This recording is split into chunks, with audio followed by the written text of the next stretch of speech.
Assalomu alaykum do'stlar. Sizlar bilan Aytivanuz. Bugungi darsimiz informatika 10-sinf darslar to'plamidagi 11-mavzu bo'ladi, ya'ni Python UI'da menu bilan ishlash bo'lar ekan.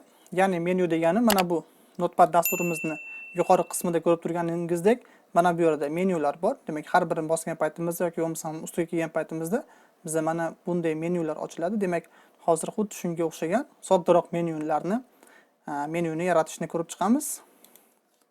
Bizga birinchi bo'lib Paint dasturi kerak bo'lar ekan. Demak, bizda mana bunday ikkita menyu bo'ladi. Demak, mana bu bosh menyu bo'lgan payt, demak, bu birinchisi, bu ikkinchisi. Mana bu fayl uchun, mana bu bo'lsa yordam uchun bo'ladi. Ya'ni buni ustiga kelgan paytda ikkita sub menyuyimiz chiqadi, ikkitagina. Mana bu yerda ustiga kelganda bo'lsa, demak, 3 ta yoki 4 ta menyuyimiz chiqishini hozir ko'rib chiqamiz. Bu yerda dasturimizning boshlang'ich qismi bor. Endi boshlasak bo'ladi. Birinchi bo'lib menyu yaratib olamiz. Demak, asosiy menyu deyman. Menyu. Demak, buni window oynasiga kiritamiz. Tushunarli. Demak, eng boshida asosiy menyu yaratdik. Endi bizga ikkita mana bu yerga birinchi va ikkinchi menyu uchun sub menyu yaratib olamiz. Birinchisi file menyu yoki bo'lmasam file menyu deymiz. File menyu. Demak, menyu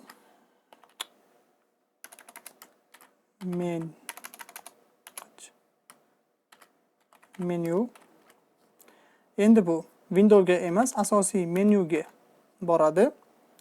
Bu yerdagi tear off degan atributi bor. Ya'ni bu degani 0 qiymat oladi, ya'ni eng yuqori, eng birinchi qismini degani. Yana bitta qo'shimcha menyu ochamiz. Demak, bu menyu yordam menyu yoki bo'lmasam help menyu deymiz. Demak, ko'rdinglar, bitta menyu oldik, birinchi menyumiz. Mana bu yerda bo'lsa, ikkita menyumiz bor, file menyu va help menyu. Bular asosiy menyuga ulangan. Bu yerda bo'lsa, asosiy menyuni mana bu config orqali menyu atributiga kichkina menyu atributiga biz asosiy menyuni berib qo'yamiz. Asosiy menyu emas, bu window. Ya'ni Windowsning konfigiga, menyusiga, ya'ni mana bu yerdagi menyusiga asosiy menyuni yuklab qo'yamiz. Hozir ochamiz, bizda hech qanday menyu ko'rinmaydi, sababi bizda menyularimiz hali mavjud emas. Demak, birinchi bo'lib file menyuga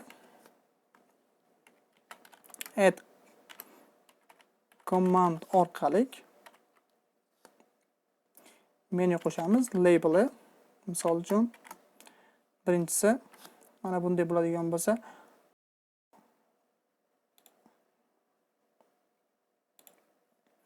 demak, bu ochish bo'lsa, bu misol uchun yangi fayl yaratish, new bo'ladi. Mana bu saqlash, save bo'ladi. Pastda chiqish bo'ladi. Inglizchada yozamiz. Demak, open file yoki bo'lmasam open. Keyingisi new file. Bu kerak emas. Keyingisi save file kerak emas ekan. Va keyingisi exit bo'ladi, chiqish. Endi buni mana bu asosiy menyu orqali, mana bu yerga asosiy menyu orqali buni add cascade degan xossasi bor. Cascade. Bu yerga biz labelga faylni beramiz. Ya'ni mana bu fayl bo'ladi. Inglizchasiga keldi deb qo'ya qolamiz. Xo'p. Buni menyusiga bo'lsa, sub menyusiga. Biz mana bu yerdagi fayl menyuni beramiz.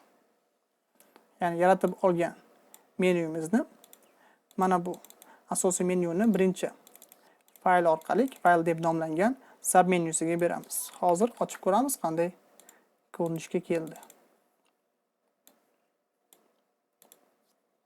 Mana ko'rishimiz mumkin bu yerda misol uchun mana bu asosiy menyu orqali labelimiz fayl chiqyapti. Endi ustiga kelgan paytimizdagi mana bu fayl menyu ochilishi kerak. Ko'ramiz. Open, new, save and exit. Ochildi. Yaxshi, endi ikkinchisini yaratamiz. Bu misol uchun help menu uchun. Help menu olamiz bu yerga. Stavik. Demak, birinchisi misol uchun yordam uchun pomosh bo'ladi yoki bo'lmasam inglizchasiga help deb nomlab qo'yamiz. Oxirgisi bo'lsa, misol uchun bu yerda about program, dastur haqida. About us deylik yoki bo'lmasam about me deb qo'yib bo'ldi. Endi bu yerda ham asosiy menyuga bu yerga misol uchun nima deyishimiz mumkin? Additional deymiz. Qo'shimcha. Bu yerga bo'lsa help menyuni olib qo'yamiz. Tushunarligi? Ya'ni help menyumizga ikkita sub menu qo'shdik. Birinchisi help, ikkinchisi about me. Va buni asosiy menyumizga bog'lab qo'ydik. Buning asosiy menyumizdagi birinchi eng yuqoridagi labeli, ya'ni matni addition bo'ladi. Mana bu menu atributi orqali help menyumizni bog'lab qo'ydik. Endi ko'radigan bo'lsak, ikkita menu chiqyapti. Birinchisi file. Demak, 4 ta sub menyusi bor. Keyingisi additional, qo'shimcha, help va about me. Hozircha bularni boshlasak, hech qanday hodisa ro'y bermaydi. Xudo xolasa bularni keyin sekin-sekin boshqa bir jarayonlar bilan boyitib boramiz. Yana bir narsa, bu yerda ko'rishingiz mumkin. Exit'ga keling. Mana bu tepadagi 3 ta menyudan farqlab uni alohida qo'yish uchun biz bu yerga bitta chiziqcha qo'shishimiz mumkin. Ya'ni bu yerda file menu orqali buning uchun add separate degan funksiyamiz bor. Separate, ya'ni ajrat degani. Ko'ramiz, agar xatolik bermasa, demak to'g'ri ishlagan bo'ladi. Mana ko'ryapsizlar. Demak, open bor, new bor, save va exit bor. Keyingi darslarimizda xudo xolasa mana bu yerdagi bosgan paytimizda birorta faylni ochib, mana bu yerga xuddi bloknotdek ochib ishlatishni dasturini qilib ko'ramiz.